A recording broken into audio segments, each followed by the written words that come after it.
Awesome. I think that's a quorum. That's everybody there. Okay. That looks like all the committees and boards to me. Is there anything I'm missing? No. Okay. Kristen has her hand raised. Kirsten, do you have a question? Nope. Your hand is up. I'll take it down. Are there, I didn't look at the agenda. Is there public comment, or are we going right to the presentation? Presentation. Right to the presentation. All right, thank you, everybody on Zoom and in the room. Let's get started. Welcome.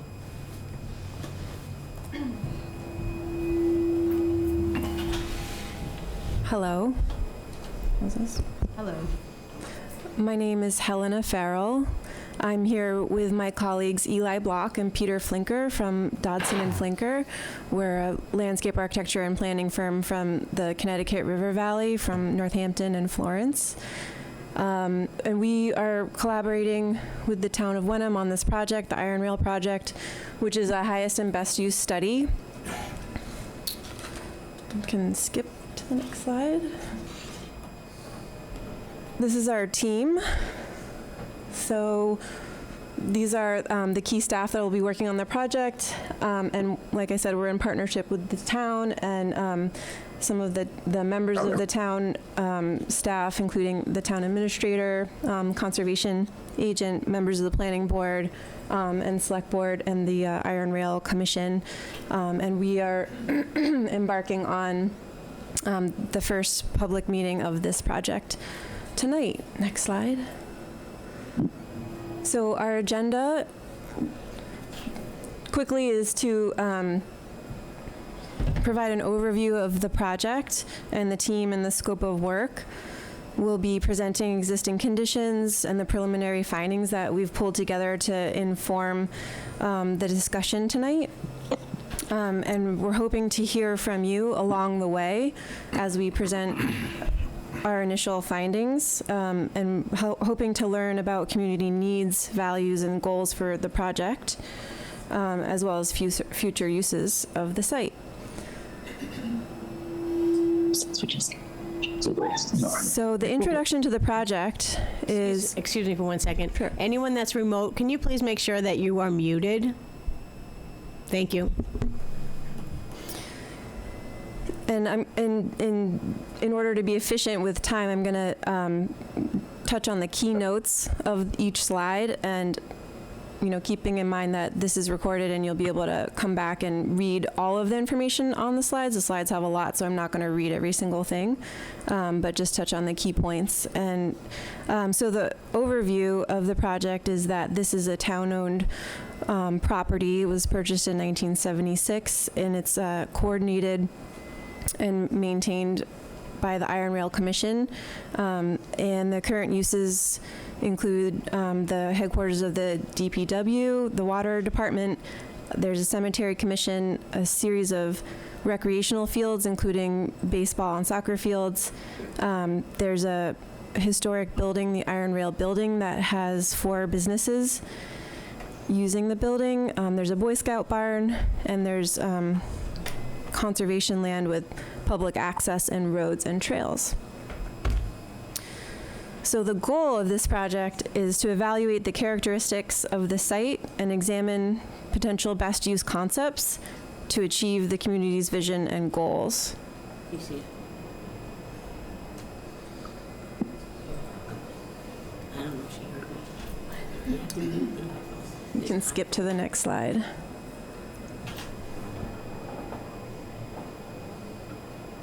So there's the goals, and this is a lovely aerial photograph of the site showing the soccer fields in the lower right corner and the DPW facilities. Next slide. Oh, the graphic is missing, but there's a graphic in the middle that shows these 3 elements coming together, and this is the process that we use to plan and design for a property like the Iron Rail, where we employ public engagement, and that includes a series of meetings and conversations with the town and other stakeholders, and then a site analysis. Being landscape architects, we do a series of analysis and assessments of the site so that we really understand the vegetation, the soils, the hydrology, the natural resources, and so on. And we integrate that with what we learn from the community to generate design scenarios. And so this is how we produce what would be a plan for the town. And then that plan will end up being illustrated and annotated. It'll be a deliverable for the town. Next slide. I don't know if you in the room can hear me, but we have lost audio. We can't hear anything. Oh dear. Can you hear me now? Nope. Can you hear me now? Is it the iPhone that we're muted?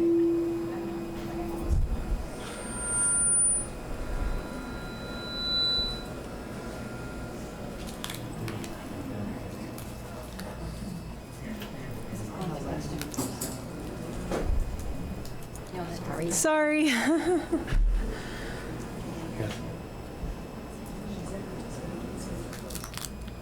Amazing how many people are participating. I know. Big number. Joe started it.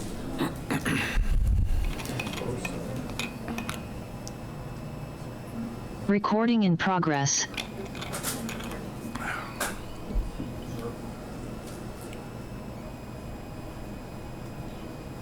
Should I keep going?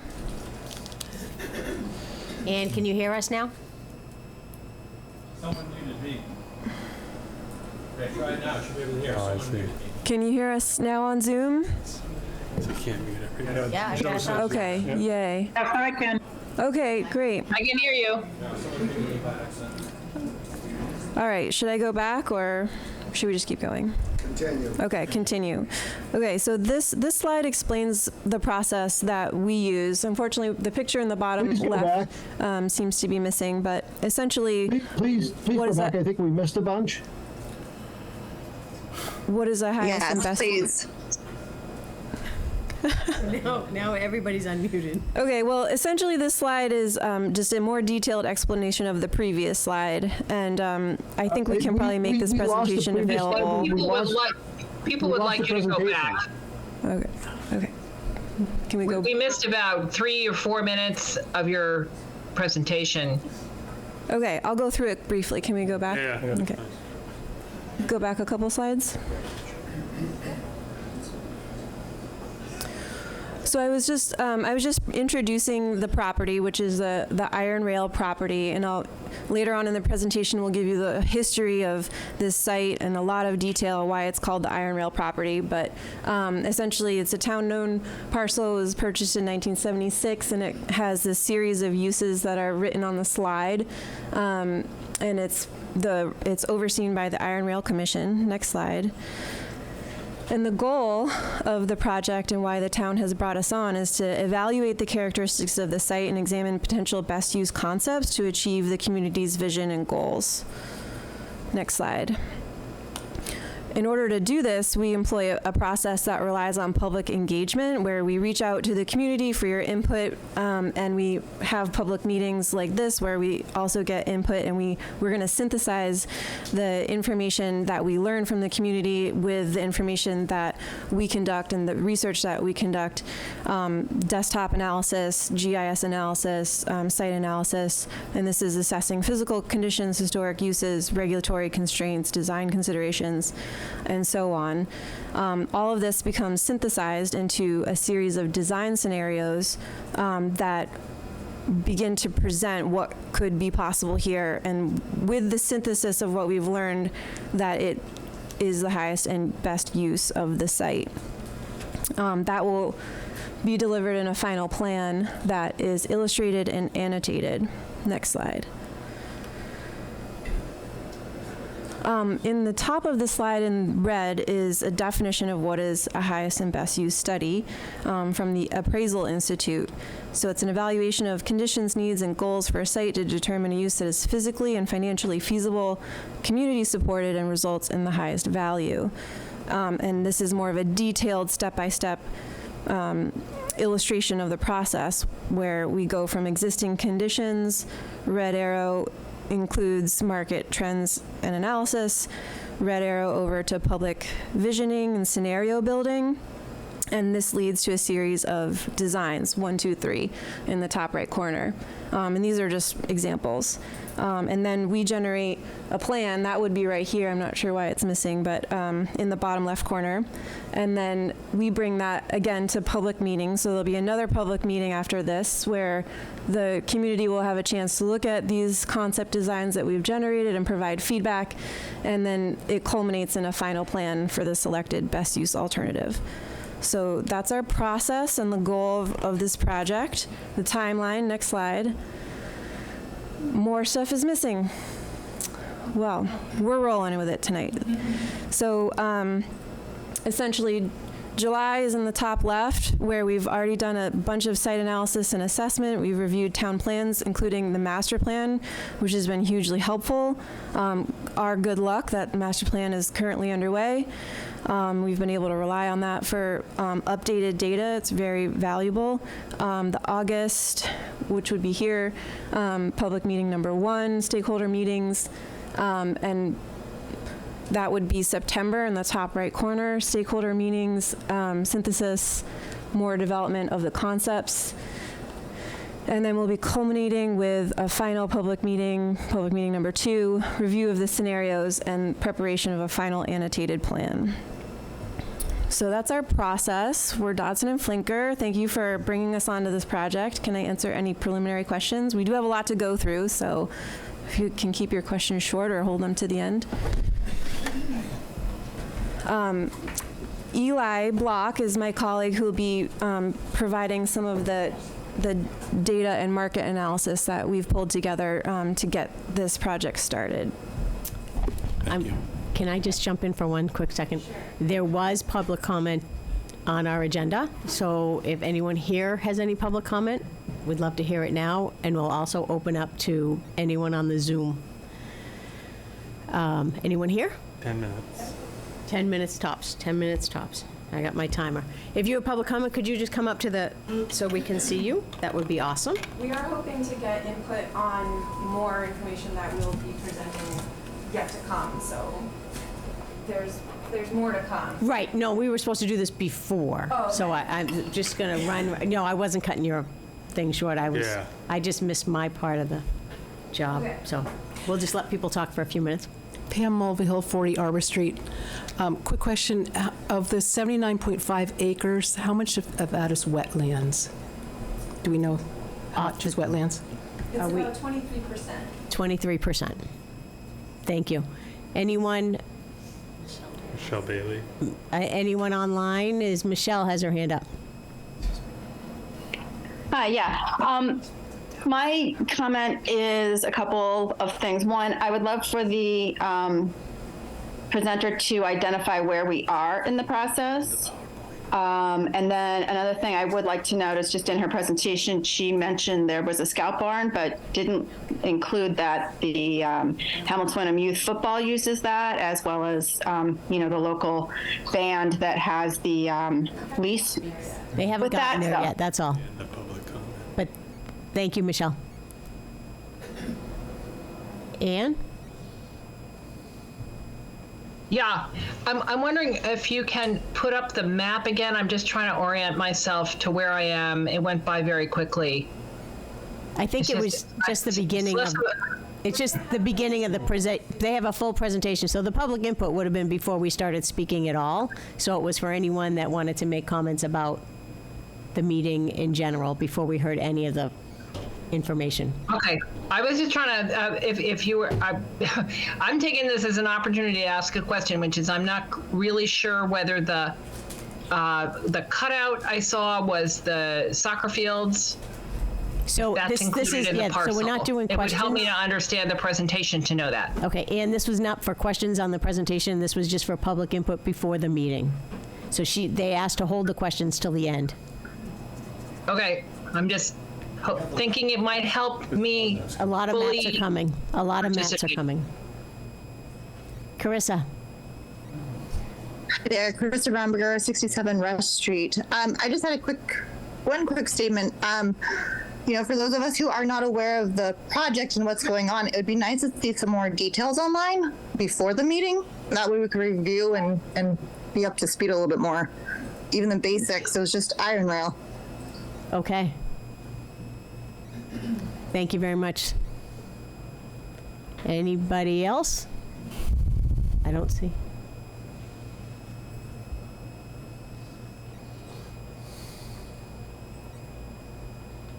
Does anyone have anything to say? I think that's All right. for hands. Okay, so we're going to go back to the presentation. All we had really was a really good general introduction, and I think we're going into the second stage. What page would you like them on? I'm not sure of the page, but I'll The stop you process? when you get there. It's in real property context is the title. I think it's before that. It's like the 5th slide or something. I'm gonna tell Joe to run. You got to go back a few slides. No, it's further down. Keep going. Oh, that's the thing we didn't get to see yet. Showed up. Everything's showing up now. Yeah, there you go. Oh, no, sorry, go back one. There you go. Okay, here we go. Perfect. All right, thank Sorry you very for the much. confusion, everyone. No, that's all right. These hybrid meetings are tricky. The problem it was in everybody's. It was bouncing around from different people. It wasn't just one user. It was in HW Cam. It was going to everybody. So every time we clicked on someone, it went to another person. So, This is something that's happened at other public meetings. None that I've, None that been I've a seen. board member at, but Zoom bombing or something like that. okay, so can we restart the Zoom? Yes. Yeah, so we're going to restart the Zoom.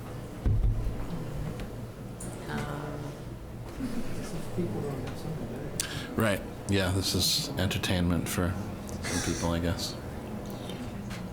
It was weird how it was in everybody's user. Yeah, that's bizarre. I think that's, It's a more sophisticated some sort type of- And we of clicked on someone, it went to somebody else. crazy. I think it was something. Yeah. Yeah.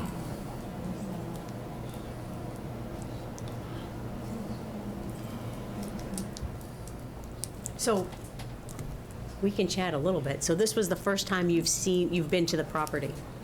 Yeah. Was it just like you had seen in all the maps and everything that you already looked at? Right, well, we've studied the site extensively through GIS. Yeah. And, Nothing weird popped up that wasn't on there? it's an incredibly historic and vast, the history of the site is very interesting, and then the Back to regularly scheduled programming. I would say the current conditions are also very interesting. We have to restart. Resources, Max, go back to- different uses of the site, the buildings, the recreational uses. So it's an interesting and complex site. I don't know if we're going to be able to get back on. No, you can't mute me, you have to mute everyone else. So I'm either not- make me a co-host and mute everyone, Okay. and then when someone wants to join, then you can unmute them. So make them a co-host.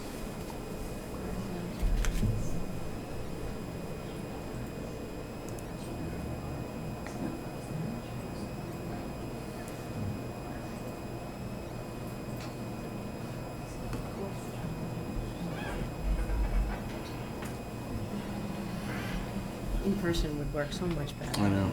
Yeah. Just the, Second public meeting here. Snack time. Oh, to use, yeah, yeah. to have that size of a thing?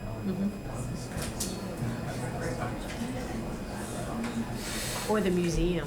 Jeff, we've gone to the museum before. You know, have you ever been to the Burnham Hall? So they've opened up for us. Yeah. It's a good spot, yeah.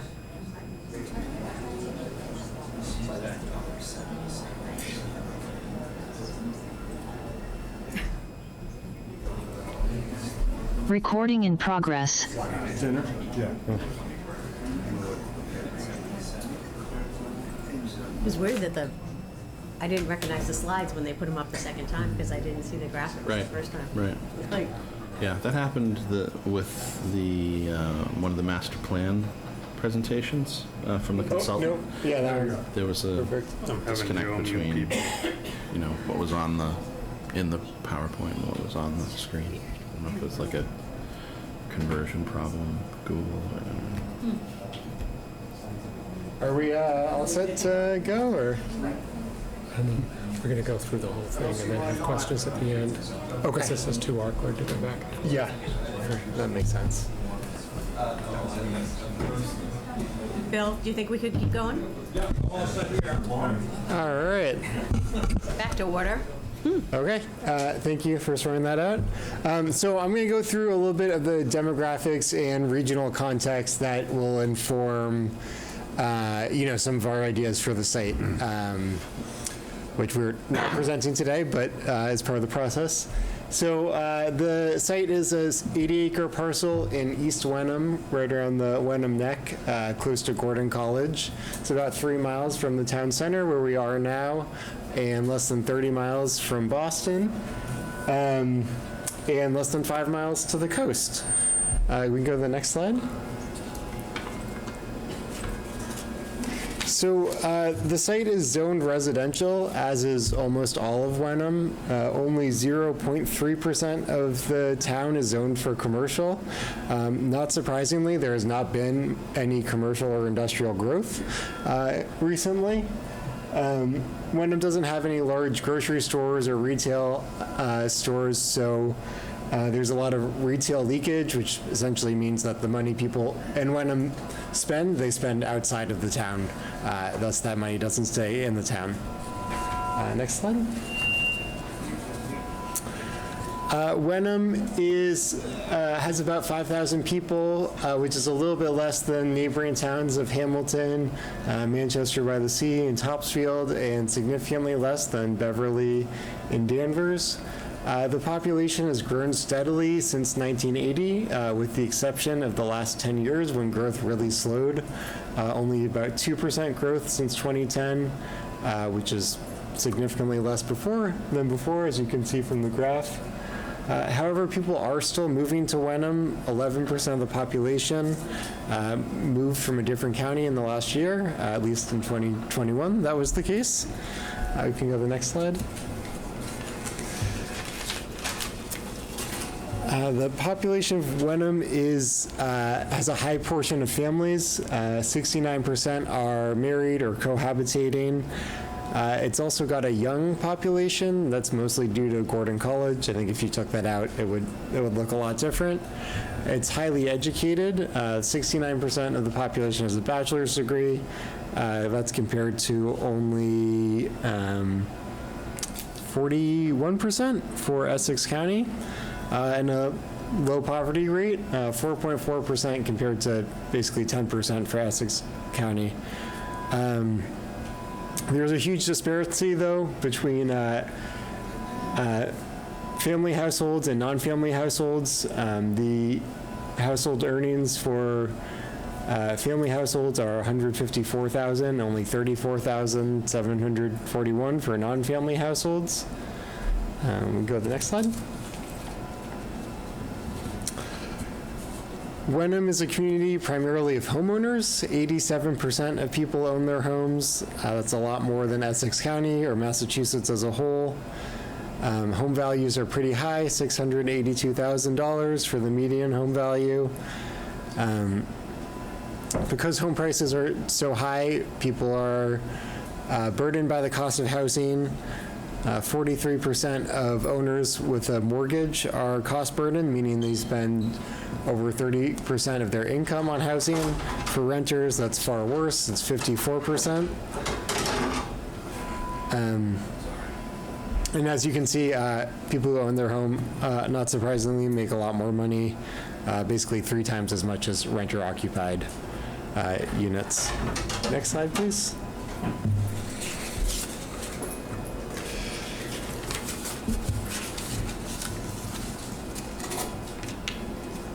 Wenham does not have many vacant housing units, only 2.3%. That's a lot less than Essex County and Massachusetts.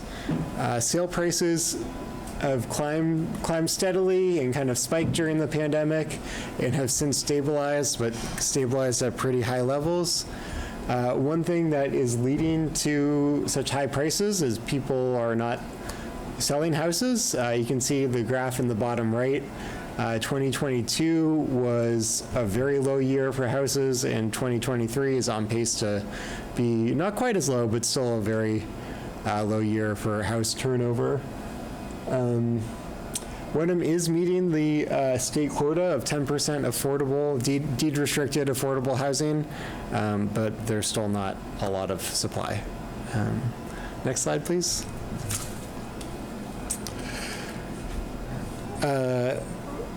People in Wenham primarily commute to work by car. There's also a large percentage of residents who work from home, 19%. High rates of car ownership as well. 76% of households have 2 cars or more. There is an MBTA stop right over the border in Hamilton, which we just visited about an hour ago. And yeah, commute times are about 23 minutes, which is a little bit less than the county, but not much. Next slide, please.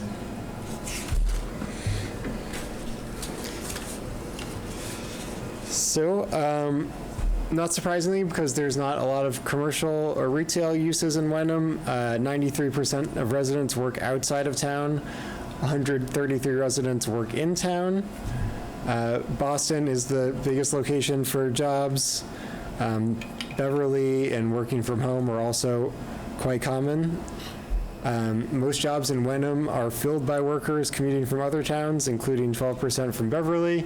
You can see that neat little graphic shows the number of people coming in and the number of people leaving and the number of people staying on their commute. So 973 coming in, 1,772 leaving, and 133 get to stay for the day. Next slide. Because of all of the colleges and also the academy at Penguin Hall, most jobs in Wenham are in education, which is great because education is important and good jobs, but the downside to that is that educational institutions are tax exempt, so that hurts the town's tax base a little bit. Next slide, please. So, some fiscal considerations for the Iron Rail property.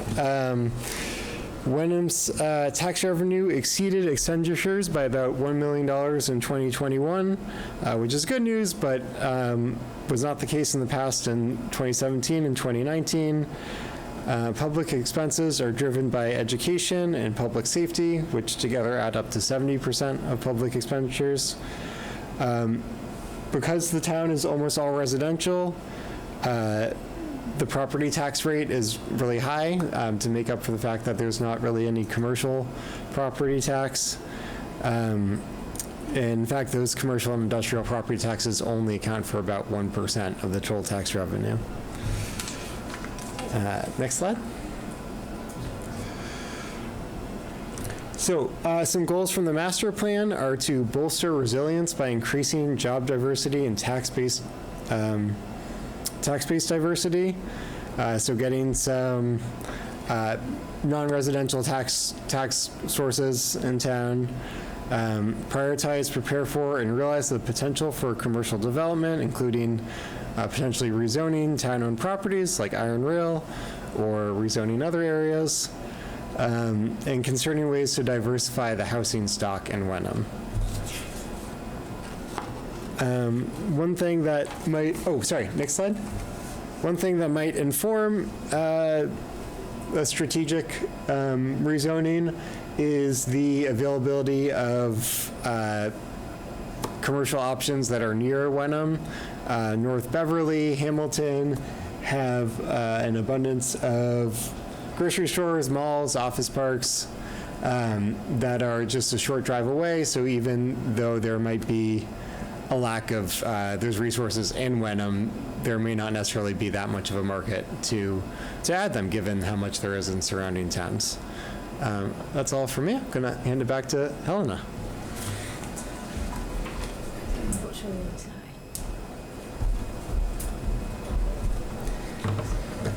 So we're going to move through the rest of the presentation and save all the questions for the end, which means that we get to talk about the history of the site next. And you can switch the slide. This was really wonderful to learn about, that originally, so in 1638, there was a land grant to Richard Dodge, and as I understand it, we have descendants of that family here with us today. And Richard Dodge willed the land and portions of the land to some of his sons, and in 1703, one of the sons built the Iron Rail House. The property, the Iron Rail property, came to be known because of the iron railings in the front of the house, and that's a photo of the house. Unfortunately, it's a photo of the back of the house, so you can't see the iron rails, but that's how the property got its name. Fast forward to the second half of the 19th century, it was used as a working farm for about 50 years, and you could surmise that it was probably used for farming beyond that as well, before and after. And then in 1909, the property was bought by Henry Frick, who was a steel industrialist. He had offered his daughter the gift of a pearl necklace, and she said, well, I'd rather have a property to allow mill girls from the city to come spend a vacation in the country. And so he bought the Iron Rail property for that purpose, with Helen Clay Frick being the project manager, essentially. She had originally welcomed 62 young women to the family's estate and farm, which is or was in Beverly, a place called Eagle Rock and Stillman Farm. And after that, she realized that they needed more space, and that was the inception of the Iron Rail project.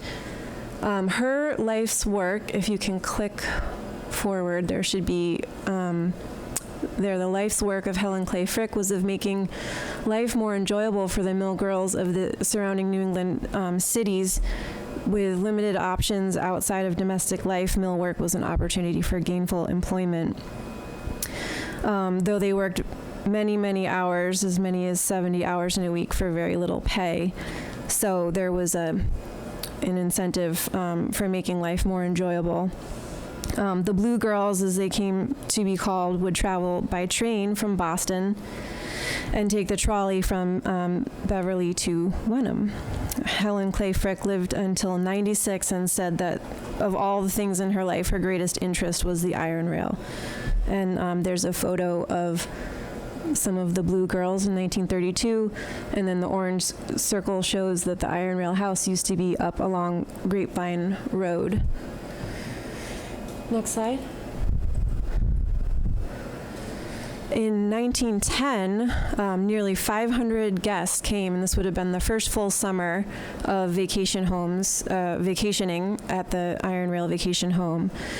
And over time, there was a need to build additional cabins. You can see one in the bottom left corner with a photo, the Friendship Cabin. In 1920, the Fairhaven House was built, and that's in the top right corner of the map. And this was a house that was lived in by the director of the camp, who was a social worker from Boston named Ellen Boyd. In 1941, they built the Brick Auditorium. That was a result of outgrowing the barn. They had been running gym classes in the barn, but they were able to build the new building with a kitchen, dormitory, and additional rooms and a library. And then in 1953, after 44 years, the project came to an end with approximately 32,670 vacations and over 20,000 mill girls who had been given the opportunity to come to Wenham and spend time there. In 1975 or 6, we're not we're not sure exactly when, but the town acquired the property, and in 76, the Iron Rail House was moved to Hamilton. In 2017, the property was assessed by the Massachusetts Historical Commission because of its significance in the early 20th century progressive movement. You can switch to the next slide. And then keep clicking so that text comes down. There we go. So the property is now overseen by the Iron Rail Commission, and the mission is to maintain, repair, and protect the property, to plan for rental and use, meadow use in order to create income and revitalize the land, to encourage active use of the area for education and enjoyment, and to work with other town groups in arranging for the use of the property. Next slide. This is from the Wenham Town website. Here's the existing conditions map, which shows the current uses, which include several soccer fields and parking lots that support the soccer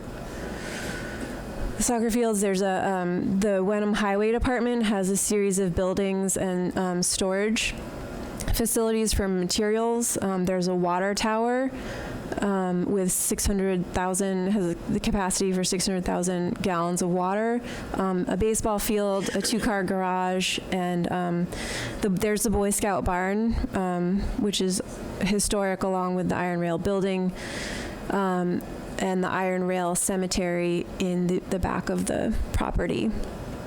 Next slide. So that's the existing conditions. This is the infrastructure, which shows a series of stormwater inlets and outlets, as well as some water lines in purple throughout the site. There's also a buried tank, which is a resource for the DPW. Next slide. The vegetation of the site is mixed. We have a series of pollution emergent wetland, and pollution just means marshy, or an ecosystem that enjoys marshy conditions. We have upland deciduous forests in the upland areas, and then some developed open spaces, which include the cemetery and the soccer fields. And this is the land cover data from the state of Massachusetts GIS. Next slide. When you look at the slopes, we have quite a variety of slopes, with the yellow, orange, and red being the steepest. So it's really 0 to 2 is what feels like flat-ish, and then 2 to 5, you're beginning to feel some slope. 5 to 10 is you're really feeling that, and then above 10%, it gets to feel pretty steep. From this data, we've pulled out the steepest slopes, which is 20% and above. And we've added that to the physical constraint sites, which you'll see coming up next. So when you see the steep slopes, then you'll know that's like really, really steep. That's 20% and above. Next slide. When you look at the natural resources on the Iron Rail property, you can see, obviously, I mean, there's a lot of wetlands. There's more than 24 acres of wetlands. It's 23.4% wetlands and 18.6 acres of wetlands altogether. And part of the wetland is an intermittent stream, and the stream is integrated when you zoom out to a larger scale. Next slide. So the next slide is a zoomed out view of the previous slide. Go back one. There you go. So when you zoom out, you can see the Iron Rail property in orange.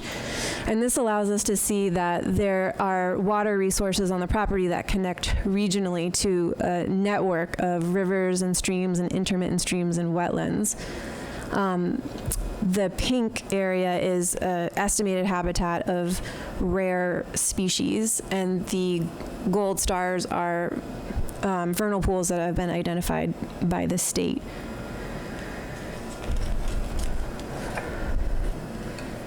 Okay, next slide.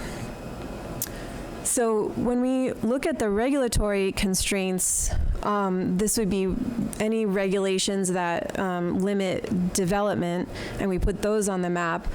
We've got our setbacks around the exterior of the property shown in orange, and then we have the river buffer, the 200-foot riverfront area, which is the pink dotted line. We have a 100-foot buffer on the wetland areas, and they overlie each other a little bit. And then that leaves the sort of open upland areas, but you can see that there is already some development that has happened within the wetland buffer. Next slide. And when you add the physical constraints, we can see now that the steep slopes are on the map. We also have a 1% annual chance flood hazard area, which is the pink hashed area, and hydric soils, which are the blue fill. So you have a series of naturally occurring natural resource constraints as well as physical constraints on the property that make it really challenging. From a development point of view, you have sort of 4 main areas. Starting at the top left, there's about 4.2 acres, but there's no access, and there's steep slopes and hydric soils. In the bottom left, you have 4.1 acres, but it has a DPW is there, plus these historic buildings. The bottom right is a series of soccer fields, 6.3 acres, and then in the northeast corner is an area that is adjacent to a cemetery and contains a series of steep slopes. So this is the sum of our site analysis and what we have brought to you today to learn more from the town and the community about this site and to hear your thoughts and input. But this is essentially where we are so far. What's the next slide? Yeah, brainstorm. We have so we can open it up now to the room and to the Zoom attendees for any questions about anything we've presented so far. There's actually on the slides after this are a series of questions we can use as prompts. So is there anyone in the room that have some questions? Phil, do you want to come up?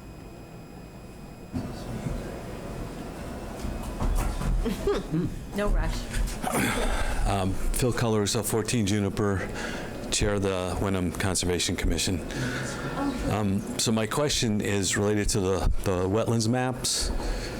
So you said you got the information from Mass GIS. Yeah. So one, do you know the date of when those wetlands were delineated? And two, you did map hydric soils, so there's a difference between Mass-defined wetlands and Wenham bylaw-defined wetlands. Right. So could you maybe go back to that map and kind of show us the difference? Yeah, that map.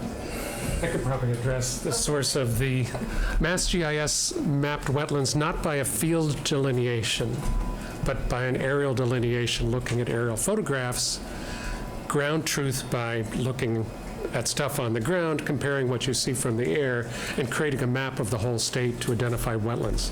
So it identifies 90% of the obvious wetlands. What they had trouble identifying is stuff that doesn't look like a wetland from the air and which is kind of ambivalent on the ground. So the only way to really be sure if something is a wetland is to hire a wetland scientist who looks at vegetation and soil types in addition to just the appearance and the presence of water, and makes a determination according to state law whether something is a wetland. So that has not been done for this site. However, it's pretty easy to go out there and see what is a wetland because the topography is pretty well defined by these sandy terraces and high ground and low ground that is clearly wet and where the drainage happens. So we have a pretty good idea, and we'll be improving the maps based on our own observations. We have a pretty good idea of what the wetlands likely are going to be. if it is necessary in order to determine which of the alternatives is the correct one to pick. If it's necessary to know in more detail if a wetland is close to those proposed uses, we're going to get a wetland scientist to come out and look at exactly where the line is. But we'll also be working with town staff on looking at the mapping and being out on the site as we were today to identify what is actually a wetland.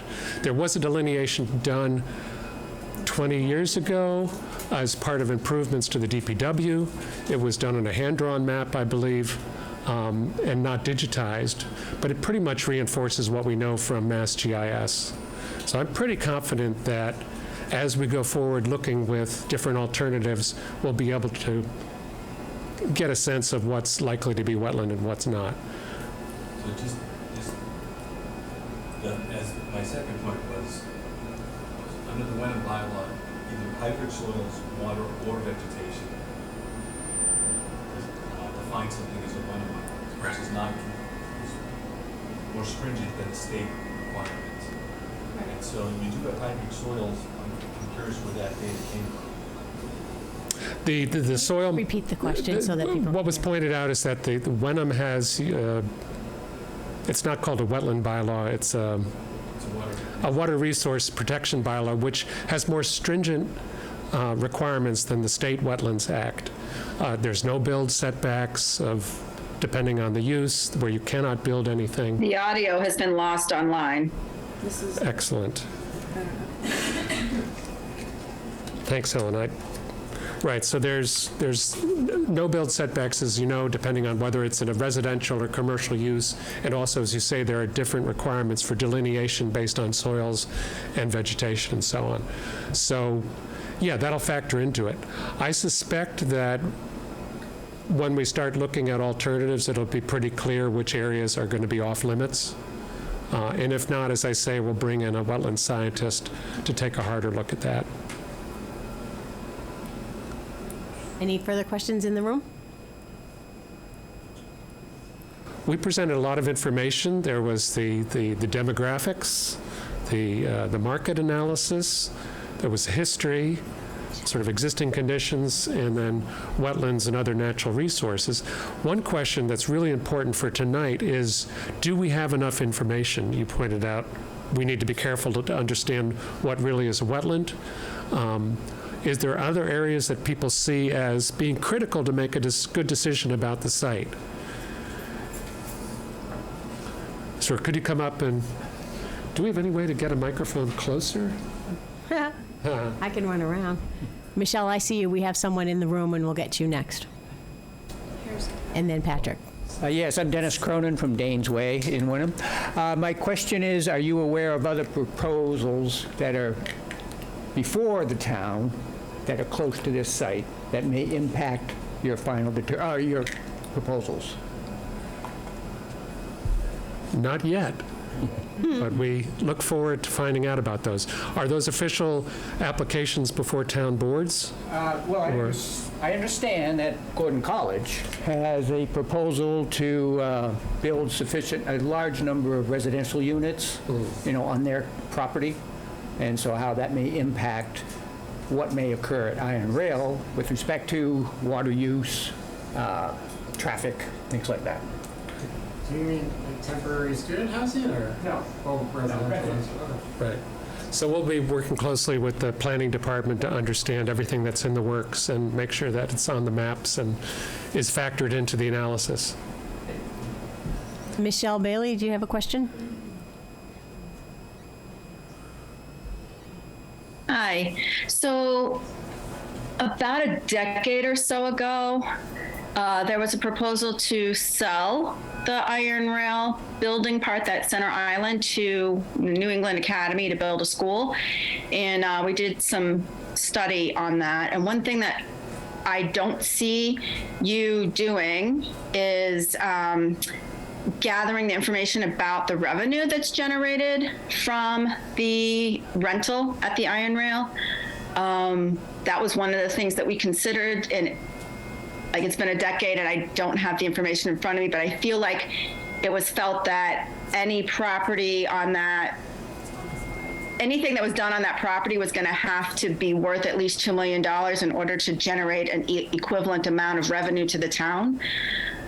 So I feel like that's information you should have. The other thing I think will come out as you go through the process of speaking to the public is you're going to find out that the Iron Rail is really the only place in town that teenagers have for their sort of physical development or leadership development with soccer, Boy Scouts, and the Iron Rail property.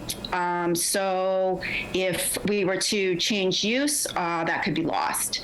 And I'm not sure that would be in line with what the community wants. So I would encourage you to also select times when the community can be engaged. The timing of this particular week, most families are away or otherwise engaged, and I would encourage you to be putting out dates way far in advance. Thank you. Thank you. Thanks. Those are really good points. And yeah, we should have reiterate for everyone that we're really just starting the process and trying to get input tonight on sort of what information we need. We've presented sort of what we can quickly gather. We actually didn't present all the information. There's a lot more that we have, including the revenue information about what's currently generated.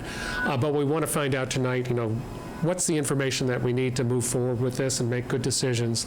And then also what we want to start talking about is just what you touched on, Michelle, which is what uses in the future should we be looking at as alternatives? Because really part of this project is not to do a linear process of analysis and then let's come up with the answer, but really to do the analysis, to look at the physical capabilities of the site, and then look at a number of different alternatives and try to assess those objectively before we make a decision. We're here to work with you, and part of that is helping look at different scenarios for the future and say, what's the cost implications of those? What's the revenue implications of those? What's the physical implications? And what do we lose if we do one thing versus another? Because obviously there's already many different uses on that site, and when you start adding other uses, it changes the balance. So what's the best balance of all those things? That's really what we'll be looking at over the coming months, and this is really just the beginning. So for anyone listening, there will be lots of opportunities to participate and to be heard. Thank you. Patrick, do you have a question?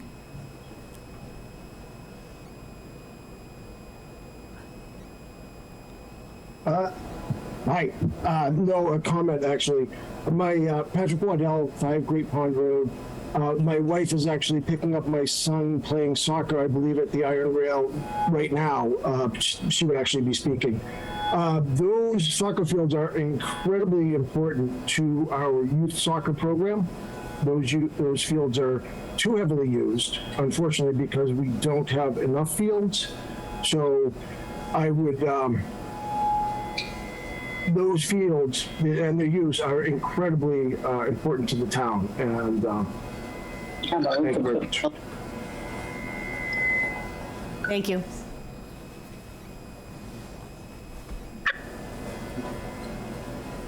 Anybody else?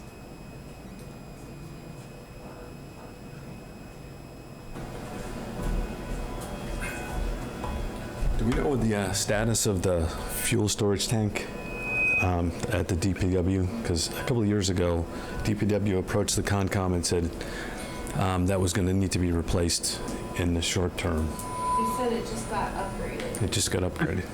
Okay.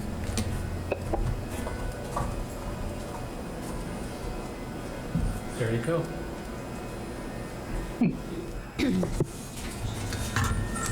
So we want to get into some of our general questions. I don't think we need to put up the slide just to list the questions, but do we have them here?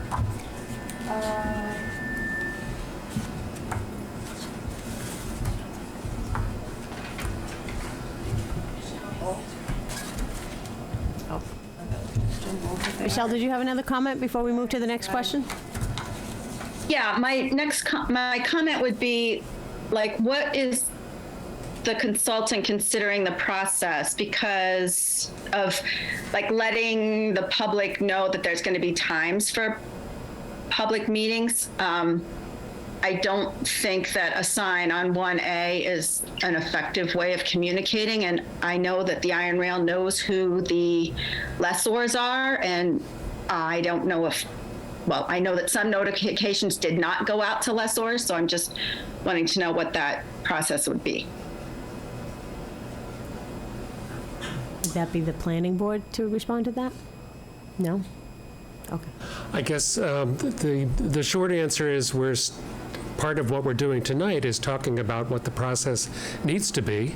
And I think what we're hearing loud and clear is that it needs to involve the abutters, the lessors, the other stakeholders involved in the property, everybody who uses it, as well as the general public. So we'll be working with the Iron Rail Commission and the project, the town's project team, to basically define the best way to do that outreach and have meetings. I think some of the things we have planned is individual interviews with lessors and other people who are involved in the project, as well as public meetings, as well as continued meetings like this.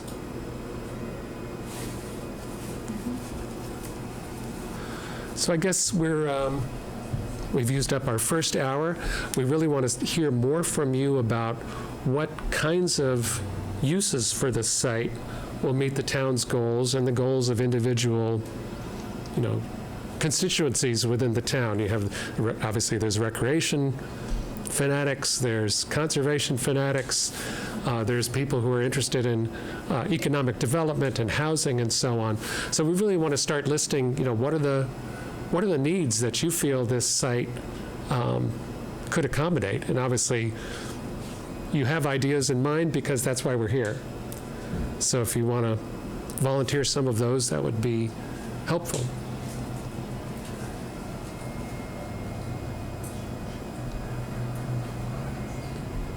Mr. Cheeseman. Yes, so I think looking at the property as it stands now and knowing that the town as a whole is going to be moving towards an electrical base as opposed to carbon fuel, that we should look at DPW facilities, their needs for power, and perhaps include solar considerations or other alternative power for the DPW section at least. Second, depending upon the developments, as we talked about Gordon College, our population may be going up, and certainly we know that Main Street Cemetery is sold out. Iron Rail isn't, but we should make sure that the cemetery has sufficient acreage for the long-term use of that as the cemetery in town for, generations ahead.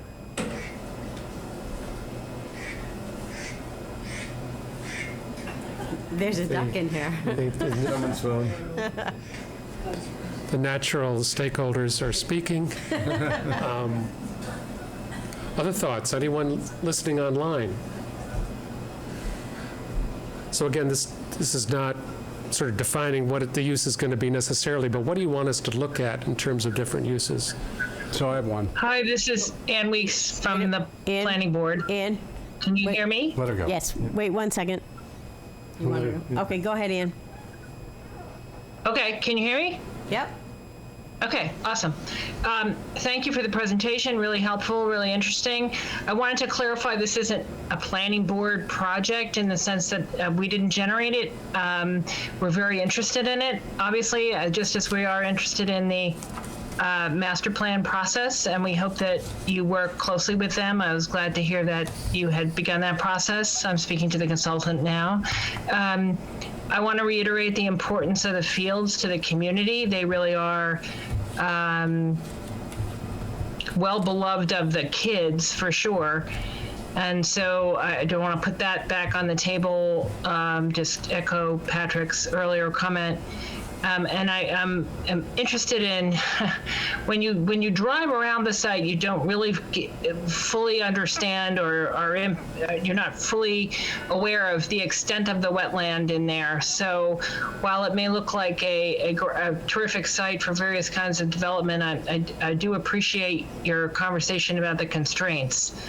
That having been said, there is development there, and it seems like an interesting opportunity to really explore what could happen on the portions of the site that can be used without either destroying, frankly, an important community resource in those fields, or interfering too much with a natural system. So anyway, looking forward to the rest of the project. Thank you.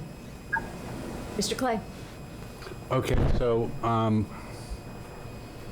what I'm interested in is that piece of property that's in the northeast corner that abuts the cemetery. Is that actually is a great place for economic development, because when you go up there, you literally can't see that whatever building you put there because of all the trees. So imagine some kind of office building. My dream is always like New England Biolabs, but it's a very buildable site, and it's large. It's 6-point-something acres, and it's all, none of it's wetland. Would you also want to look at housing up there, or primarily just house offices? That was pretty definite. All right. Yeah, that did come out in our site tour. We walked around that from below and then looked at it from above, and it does look like it's high ground. It would require a lot of regrading to build anything. Well, just looking at it. If you know what the Pulte project would require over at Gordon College, I mean, it's crazy where they're planning on putting those buildings. It's like 100-foot cliffs. So I'm just saying, commercial developers know how to handle uneven terrain. So, but you see that as an office use, as opposed to some other commercial use or service? Yeah. High-paying jobs. Okay. Do you think the market supports that? Well, if you've been following the New England Biolabs saga, I mean, they can't stop building enough office buildings around the North Shore. The latest one is over at Dunham Ridge, where they have a beautiful new building. Actually, it's 2 buildings. So if we were to learn more about that project, what would some of the keywords be? Which project? Office building. No. You're mentioning a specific project, Okay. right? It's a for instance. Right. There's a lot of biotech up and down 128 in the North Shore. There's a lot. And biolabs, okay. I'm just confused though, because there's also a lot of attrition in the usage of office space because of the pandemic and remote work. And some of the preliminary market analysis that we've done shows, and that we've heard from real estate people in this area, is that the market is very weak for office space. I think this would be more like R&D, like labs and that type of stuff. Okay. Right. Well, this is just the kind of question we're looking for. We don't know. Yeah, we don't know. So what do we need in order to identify whether or not that would work on the site? So there's a physical dimension of how big a site do you need to be attractive to a facility like that. There's access in terms of how close does it need to be to other things. And then there's the market question, which we'll get to as we can. I think a lot of what we're going to be doing is talking to realtors and thinking about what do you see in terms of the market. As Helen has said, what we've heard so far, talking to at least one realtor, is that the office market is very flat, but maybe the laboratory uses have a better chance. Well, there's also, I forget what it's called, Cherry Hill, where they have built all kinds of, so you got Abiomed. Yeah. There are a bunch of them. Right. And they're all R&D, life sciences companies. Dan, I had a comment, but I think there are Yep. 2 hands up. Yep. Kirsten Alexander, do you have a comment? Yes. So I'm on the master planning committee, and one of the things that's come up for us is how much people love to walk in Wenham, and that includes on our swamp walk. And so I think about this property and all of it, using the wetlands in a way that people could engage with them. And I wonder about if there's even enough room for an organization like REI to have a big store there where people are out testing outdoor equipment, where they would be supportive of the soccer and the Boy Scouts and all of that kind of outdoorsy thing, and making it Wenham a destination for outdoors activity. And that's something that's been kind of percolating within our group. We have a lot of walking trails and bridle trails, and that's a potential where we wouldn't actually have to build a lot, but could use what we have already. So I wonder if that's just something to add into the mix. Thanks.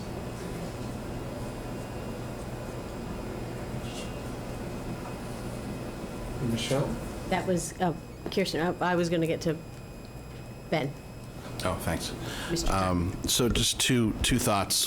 One, with respect to the public engagement piece, and thank you all for your presentation tonight, which I think has been really helpful and informative, and apologies for some of the technological obstacles that you have managed to navigate through very well this evening.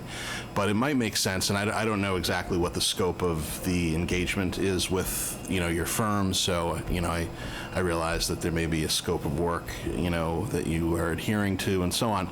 But it seems to me that we probably should have at least one more session like this, kind of a brainstorming session, a general public input session at a larger venue.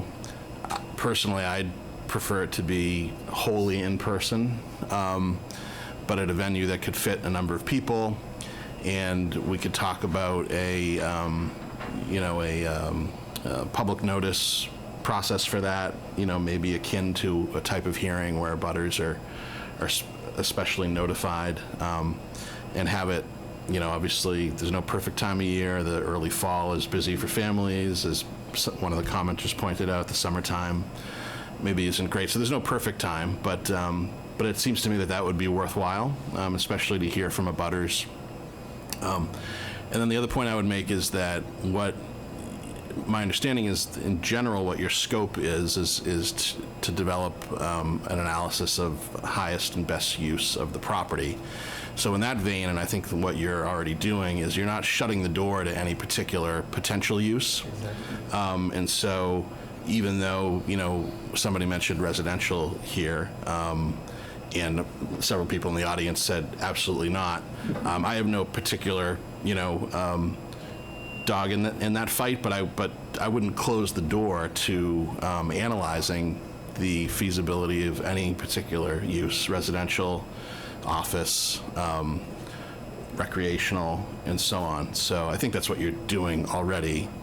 But as part of that, I think what might be helpful, and again, you've mapped some of this out in your presentation, but would be to figure out exactly how much developable acreage is there on the site, how much is there without the soccer fields, so we have some sense of that. You, I think, helpfully mapped out physical constraints and put acreages assigned to that, and some of those were up by in that northeast corner, I think, that where you mentioned, Peter. They have every upland area that was developable, usable. That was outside of the regulatory and physical constraints. Right. With a rough area approximation. Right. I think it might be helpful at the next meeting to educate the public a little bit more on exactly what the components of a highest and best use analysis are, just to have an understanding of the kinds of things that you'd be looking at, which would include, developable acreage, et cetera, wetlands. And then, this maybe is a step or two away, and again, I'm not as familiar as I ought to be with exactly what your firm's scope of work is on this project, but something in the nature of a preliminary subdivision plan, which just helps people understand where would the access points be. You referenced that earlier. So regardless of the type of use, how would people get in and out of the site, internal circulation, the developable footprint areas of the site, just to be able to begin to visualize where things might go, how many people, workers the site could support, whether there'd be a recreational component like Kirsten mentioned, using some of the existing topography and so on. So those are just some of my thoughts. Can I just, from a process standpoint, to the question that I think Michelle asked, so we know who's tuned in. And so whenever we send out a notice for the next meeting, everybody who's in the room and watching should get an email, so, and then ask to spread the word that we're having another engagement session. Sounds good to me. Michelle, do you have another comment? Okay, Dan, I'll get you. Yes, I have yes. So when we did the study about a decade ago, there was discussion about putting a fire station at that location because, one, when you do mutual aid, right, we have the two fire stations that are basically within spitting distance of each other in Hamilton and Wenham, and that the fire station on Main Street is, we always have to have our big ladder truck specially built, which is more expensive because of the limitations of our fire station. And the real place where we use the ladder truck is at Gordon, which is where the iron rail is close by. So that was discussed at that point. So I think that's something that should be considered. And then I would just like to add on to what Ben Timon said, that in the housing, wasn't a housing production plan, but a housing needs study that the Affordable Housing did before we did our plan on like how to spend that money. The one housing need that was identified was rental housing. Like, we do not have, finding rental housing is like finding a unicorn in town, especially for young people. Like, to find a 1 or 2 bedroom apartment is impossible. So to say that we don't want to have that kind of housing there, I think is, not in line with what we know Wenham needs. We know Wenham needs small rental housing, and we should be considering that. Thank you, everyone, so far. Dan, I think you had something? Can you hear me from back here? Or I need to... You probably have to go up here. Name and address, please. Thanks. No, we didn't do it. Name, rank, and serial number. Hi, Dan Pasquarello, Planning Board. I just want to follow up on one point that Ben raised when he asked about access points and sort of like a preliminary subdivision. I don't know exactly what the scope of this is either, but will that include any sort of traffic analysis if we were to do a develop one of these parcels, whether it's office or housing, whatever it is, but the access coming down Grapevine? I just don't know if that's within your scope or not. That's my question. And I had a follow-up to Mr. Cronin's question earlier about the Pulte development. I'm not aware of any formal there's no formal proposal before the planning board. I don't know if there's any formal proposal. Okay, so there was a concept plan that was put forward, but there's nothing formally before anybody, right? Right. Okay, thank you. You didn't miss it. In terms of the planning process, we are going to make specific measured drawings of the different uses that you request us to look at.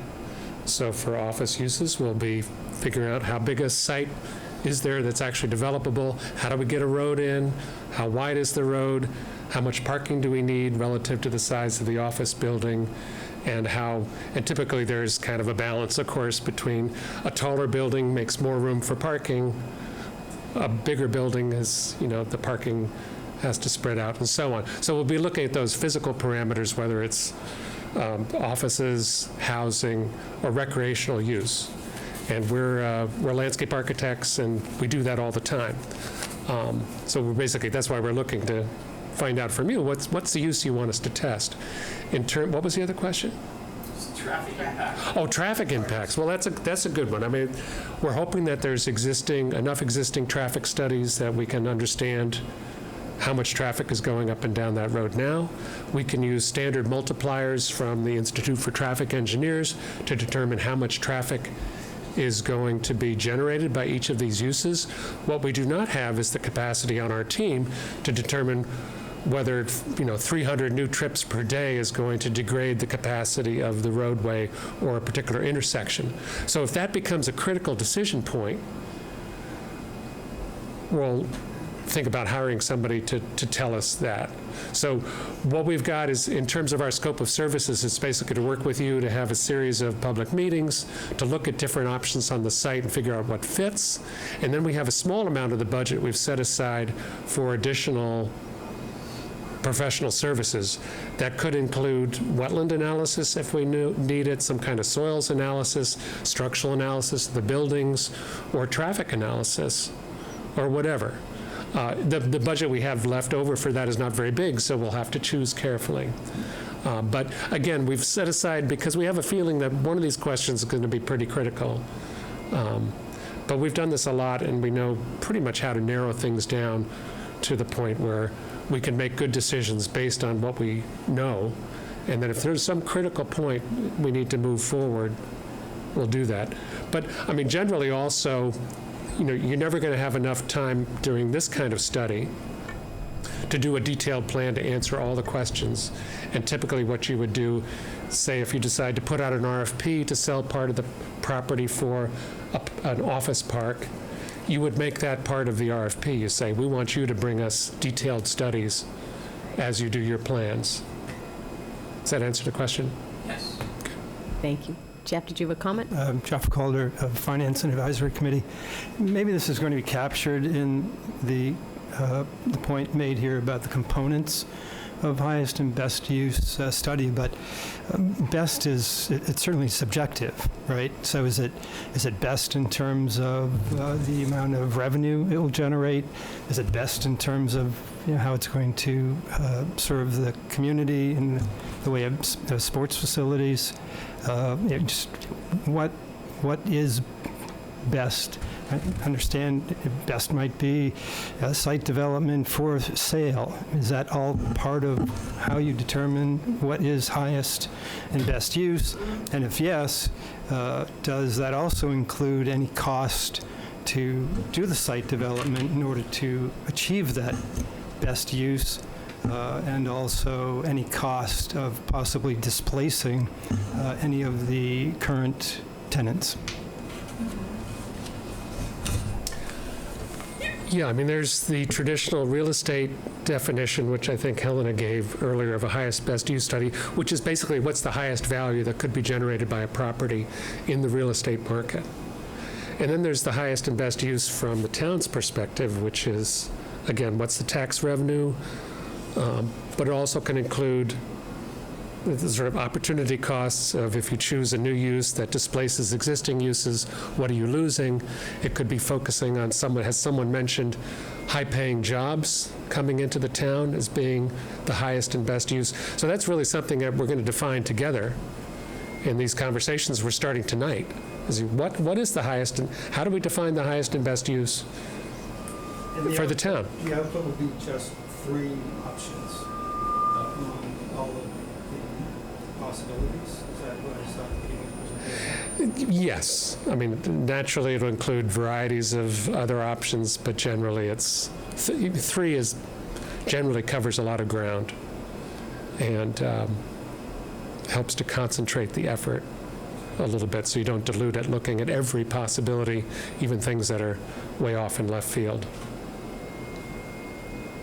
Having the scenarios is something concrete, or it's a drawing, it's not literally concrete, but it's something that you can visualize, that everyone who's participating in this process can visualize and respond to, rather than talking about it as an abstract idea.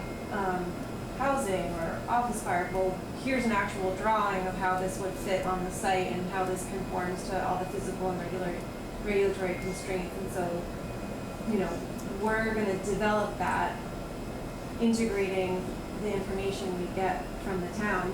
You tell us what it should look like. You tell us what the highest and best uses are to you, and we draw it, and then you have something to respond to. And I suspect some of these alternatives will have a lot to do with, how much can we get if we use, as was suggested, just the land that's buildable that doesn't currently have another use. And then we'll start thinking about, do we want to change the use on those soccer fields, which have really good frontage on the road? And does it make any sense to build something there? So we could quickly draw almost anything there, from housing to an office park. Walmart. And what's that? Or, you know, but that's just to get a sense of, again, what are you losing in terms of the view from the road and that existing use, as much as what are you gaining? But again, the idea that, you know, as we go through this part of the process, is really not to be afraid of any use, but to really start thinking about what are all the different possibilities that could happen there. Because what's important in terms of the public process is not to reject a use, you know, out of hand like housing, but to really look at it and then be able to say objectively, you know, that really doesn't make any sense because X, Y, and Z. But if you start rejecting them because of some preconceived notion, or it might be a very good notion, but if you reject it too soon, then the people who don't believe you, you have nothing to tell them other than it's my opinion and I don't like it. So again, our role is to help you not have an argument about it, but be able to look clearly and objectively at different alternatives and come to a rational decision. Right, we're working. How hard can that be? We're drawing the picture that you tell us to draw. We're not the developers. We have no, whatever, shirt in the game or whatever that is. Right. So I know we have another comment over there. I have a quick question first.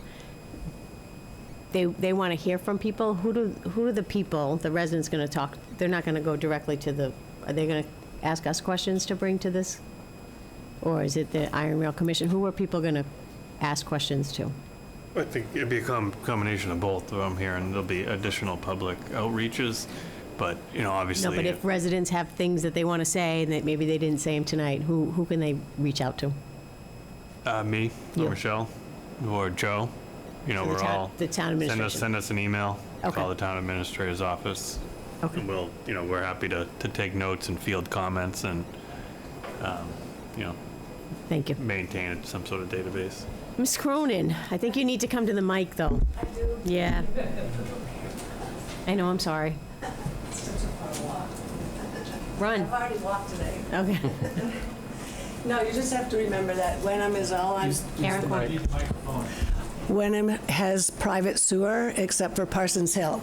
So they tied into Beverly Septic sewer system and the water supply as well. That's all. I have a question. Oh, Mr. Tan. Thank you. Does anybody know the status of the town of Hamilton's discussions with Gordon Conwell? Because there's some comparable, areas of research there. So there's a 100+ acre site right over the Wenham line in Hamilton where Gordon Conwell Theological Seminary has been. And they have, or at least did have, the property up for sale. And I know that the town of Hamilton, at least in what I read, was hoping to attract like a New England Biolabs or make it in some sort of a corporate campus because it's already quite well developed.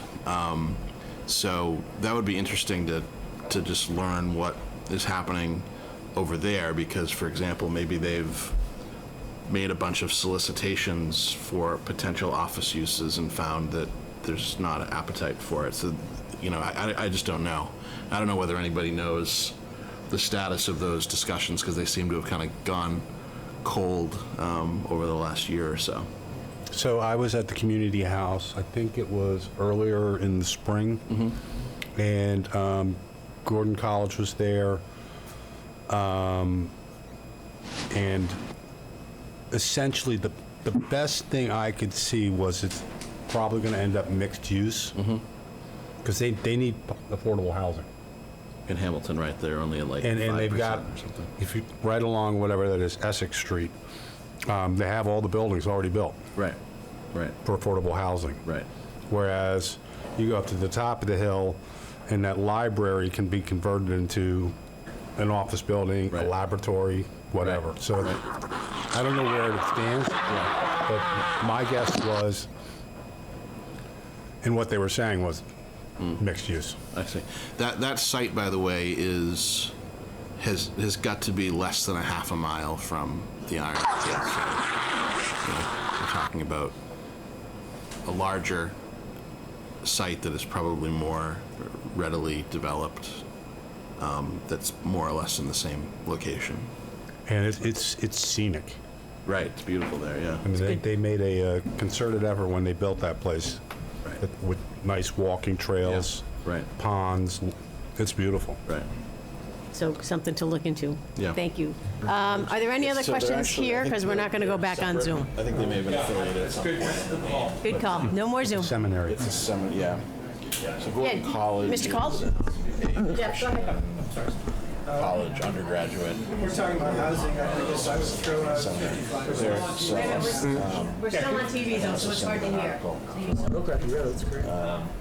I was hoping that we would have more input and, we put up those slides on the housing trends and the market demand in town for housing, so I was DOT hoping also. for more response on that. Yeah, well, Yeah. you wrote down rental, but I would propose 55 plus housing. I would propose putting down and considering 55 plus housing. He wanted to mention that housing, not just rentals, but also 55 plus housing is what he wanted to also bring up. I sort of think, I'm just very interested in all the potential that could happen, what could be done in any shape or form, be it housing or REI. That's kind of a cool idea too, or leaving it the same. I mean, I think the whole plan is for you to investigate the land and look around it and see what options we have and then present them. And then the town would then, or the Iron Rail Commission, I'm not sure exactly who will have the final say, can look at it that way. But I think I like the thought of what you said, that you're just going to look at all the options and see what comes out of that. Just to follow on what Diane was saying, I'm Joanne Fischella, I'm with the Master Plan Advisory Committee. And I wanted to thank you for your presentation tonight. I thought it was a great start and very informative. I was really happy to hear that you've already looked at what we're doing on the master plan and that you found it helpful. We're still working on the fiscal impact analysis and economic development scenarios, so I hope that you'll continue to track and maybe have a dialogue with our teams as well. I think you were saying that you're going to start out with a long list of all of the alternatives that could, development types that could be considered here, and then will you be screening them and kind of doing a initial screening to get down to a shorter list that you would look at in more detail? Is that how your process usually works? Yeah, it's as I said, it's not really a straight line. It's kind of iterative in that you sort of look at all the different possibilities in terms of what uses would enhance services, facilities, housing, whatever, recreational facilities in the town. And then we look at what's the capacity of the site to accommodate different uses. And again, that'll be how much room is there if you leave everything that's already going on alone? And then how much room in there if you replace some uses, perhaps? Like what if we move the DPW and use that site for an office park? And then very quickly, through an interaction with the town staff and the committee and you all, we'll start to say, well, that doesn't make any sense, so we can shelve that one. But at least we looked at it. But I think in terms of the physical planning, it's pretty clear walking around there and looking at the maps that we're going to be able to define certain areas that could accommodate future development. So we'll be looking at that and thinking about how do we get access to those, how much space is there to actually build something, and what would the impacts be. And then within each of those areas, we can test different scenarios. So it could be an office building in that area up by the cemetery, or it could be multifamily housing, or it could be another soccer field. But we'll know based on our looking at the site that there's enough room or not for any of those uses. So as we get further into it, it becomes actually easier to sort of, in an iterative fashion, to look at, well, what about this combination of uses? And then we can sort of ultimately winnows those down into a few clear alternatives. And for those, we'll look in more detail at, well, what are the fiscal impacts? What are the revenue generation that comes out of that, et cetera? I think Peter asked the question earlier about the possibility of solar for DPW, but what about more broadly the possibilities of a solar field, not for a specific use, but to generate revenue or generate electricity for the town, or a wind farm, or, some sort of sustainable energy? Mm-hmm.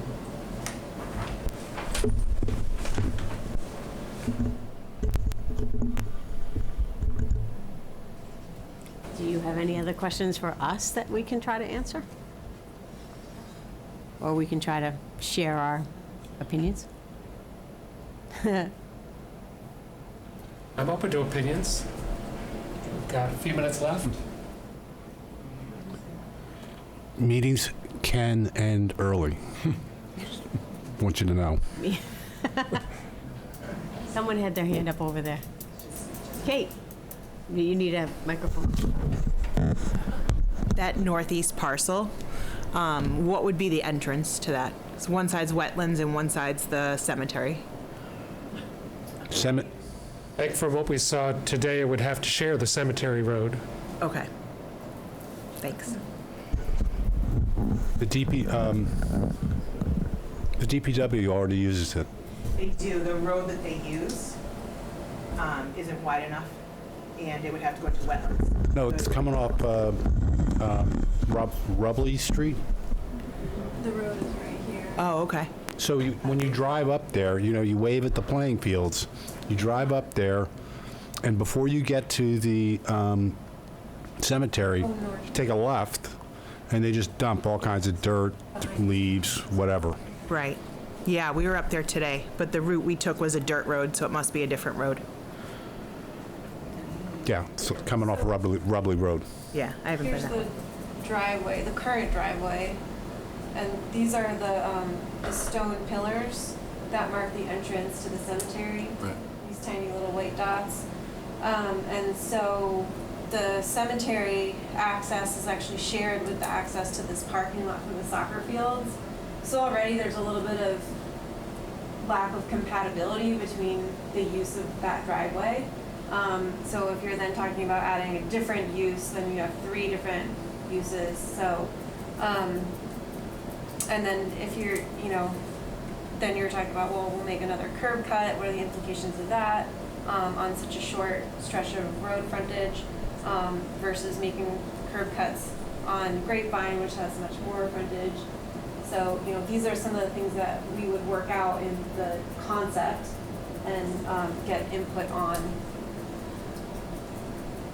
But there's a way to get a road from Rubley, which is what Peter's saying, up into that area. Yeah, it's a paved road. Awesome, great.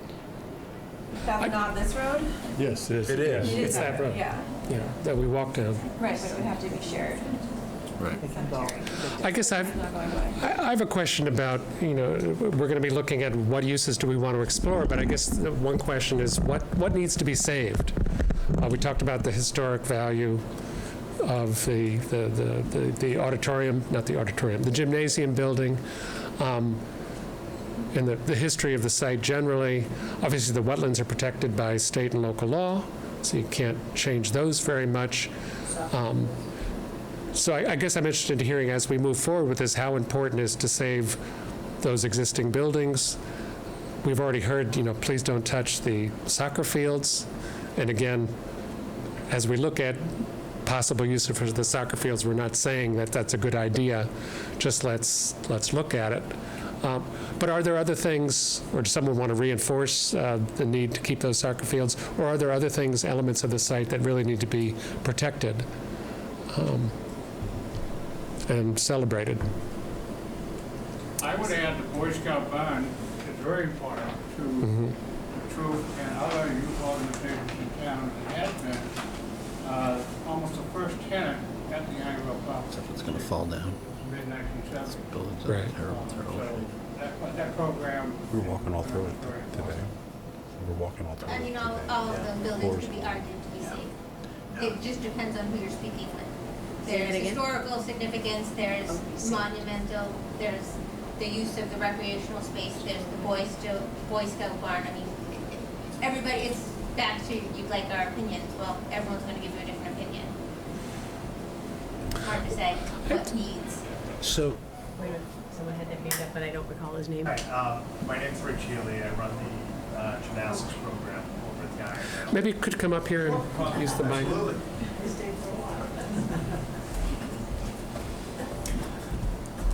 Hi, my name's Rich Healy. I run the gymnastics program over at Iron Rail, and we serve, I know the soccer fields got mentioned a lot, and we serve pretty much all of the young families in town. So anybody that has, we could have raise of hands in the room.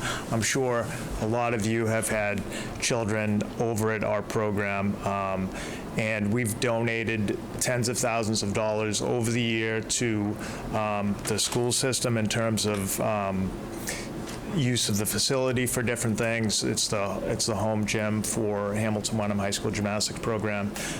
So we serve the town a lot, and if you come over any morning or afternoon, you'll see a lot of little kids jumping out of their cars with their parents, going back in, and so I think that's important to the town. I think given the history that was presented today with what it was with a summer camp for the girls that worked in the mills in Lowell and Lawrence, we're directly in line with that. And I had told this story before to some of the people here at a meeting, but it was a few years ago. I was at downtown Hamilton at Dunkin' Donuts, and a woman walked up to me in the parking lot and asked me if I knew where the Iron Rail building was. And I said yes, because that's where I spend all of my days since I was like 22.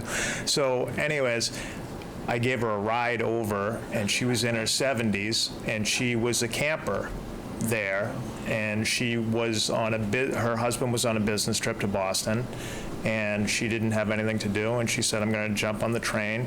And so she took the train up, and she got off in Hamilton not knowing anything else, and just happened to bump into me, and I drove her over, and we walked around the property, and she said, this is where we used to have the bunkhouses, this is where we used to have this is where, and she was like thrilled to walk into the gym and see all the kids, and she's like, this is like, it's different than what I remember, but I'm glad to see that it's being used in the way that it's being used. So I just would express that going forward, that we have always liked being in town, and we would like to kind of continue our use over there. So, thank you.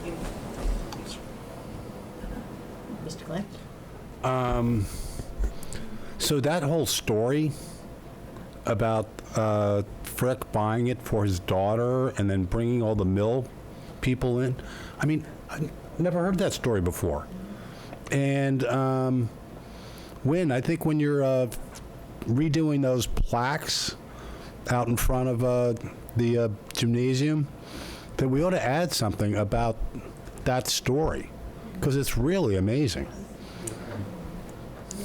We're going to hopefully restore all of And and pictures.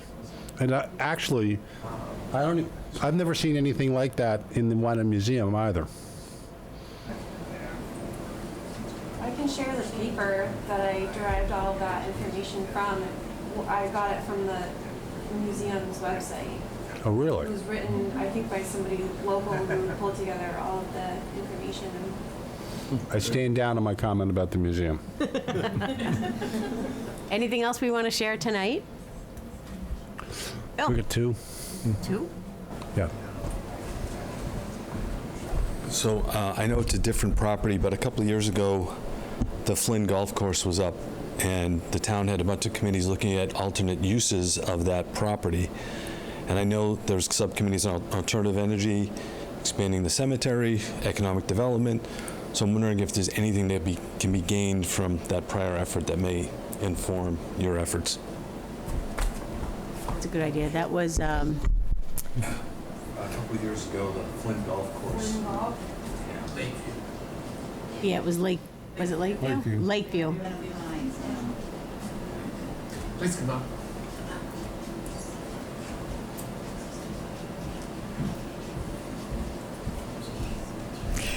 Huntley Skinner, Wenham Affordable Housing Trust, 9 Juniper Street. I've just been listening all night, and one of the things I want to say, I've lived in Wenham maybe almost 25, 30 years. I think there's an integrated plan. I think that area could use the iron rail, the fields, affordable housing for families, because we don't have it, right, or rentals, multi-use so that people could maybe shop that lived in that area. You could develop that and use all of those things so that becomes a little village within the town of Wenham. You have the cemetery, so you can die there. You know, I mean, what I'm saying is that I don't think any of these ideas are off the table. Right. I think that there's a possibility for us to consider all of it. And I can tell you, my children went to the Iron Rail 40 years ago and did karate there. So, and I wasn't even a resident in the town. But what I think is really important is that we consider all of these things like they were saying, because I think if we don't open it up to everything, we're limiting our possibilities for that area, because it has so much potential if we are creative and integrative about our thinking. So I'm coming with the Affordable Housing Trust because I know there are no rentals in this town. I also know that there's no place for people who can't afford to stay in their house to go. And it can be 55 and plus, but it also should be rentals and some more affordable. But also there should be walking trails. There should be conservation there. There should be all of these things, give an integrated picture of how we work in Wenham as a unit, not just individual siloing ideas. So thank you. Thank you.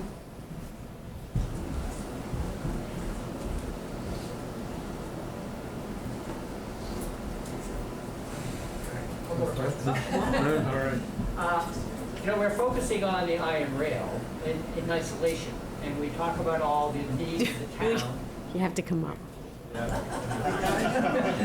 You got your water. You know who I am. So we're talking about iron rail in isolation tonight, and we're talking about many needs of the town, including commercial, residential, affordable housing, rental, et cetera, as well as other recreation needs. My question is, what other areas in the town could serve some of those needs? And would those other areas potentially be better for some of these purposes than others? We're going to need another grant. Look at the whole town. But I think that's also a function of the master plan. So hopefully we can connect with you and talk about those possibilities. Right. I mean, we're trying not to duplicate efforts, you know, because it's expedient, and the master plan is addressing a lot of those, or all of those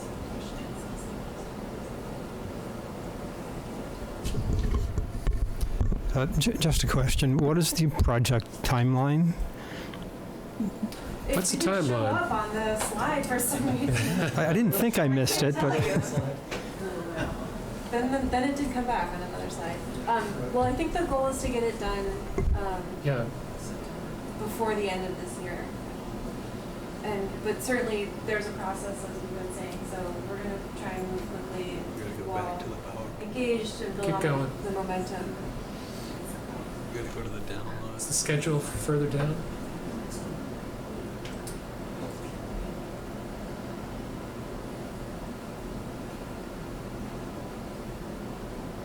There it is. Yep. July, September, August, October. Right. So it's going to be a busy 8 weeks. Right, so we had, this was sort of designed to be the first public meeting, but I think I agree that we need a more robust, larger workshop. Hopefully we could do that in September, or maybe very early October. And then, yeah, it's a pretty aggressive timeline to try to bang this out. But I think it's doable. So it sounds like we've Exhausted our... gotten all the commentary we're going to get. You see where this is going to go, hopefully. We'll be working with staff to sort of fine-tune the schedule and the process so that we can get there effectively. And also, it's been very helpful tonight to have your review in response to some of the information that we've gathered. I think we've got a lot of ideas of where we need to drill down a little bit further and start thinking about, again, what additional studies do we need to know, and what do we need to look for to make good decisions about this site.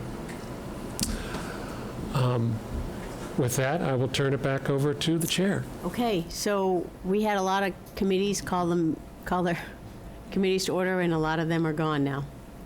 But, You want to start with the select board? well, no, we should go last. Okay. We should go last. So, Dan's going to close. We're looking for volunteers to adjourn their meetings. So we lost our quorum, but I think we still have to adjourn our meeting. So as vice chair, I'll entertain a motion to adjourn. Peter? I move that we adjourn the planning board. Adjourn this meeting. Okay, seconded. In favor? Aye. Aye. Thank you. Iron Rail Commission? Iron Rail, Concom, Affordable Housing. Make a motion to adjourn our meeting. Does anyone second? Second. Let's vote. I vote yes. 5 yeses. 4 yeses. 4 yeses. So we're adjourned. You're adjourned. Master plan? Make a motion to adjourn the meeting. Master plan? Second. All in favor? I'm in favor. We're adjourned. Aye. Thank you. I'm not on it. I'm sorry. Affordable Housing? Make a motion that we adjourn the meeting. I second. Adjourned. Thank you. And Concom? We didn't have a quorum. You didn't have a quorum? All right, we don't have to adjourn you then. FinCom? You don't have anyone left, but you did start a meeting. I can ask. I'll entertain a motion to adjourn the FinCom meeting. There's no one there because we're not on Zoom anymore, but Good point. You're adjourned. I'll make my, yeah, you're adjourned. we adjourn.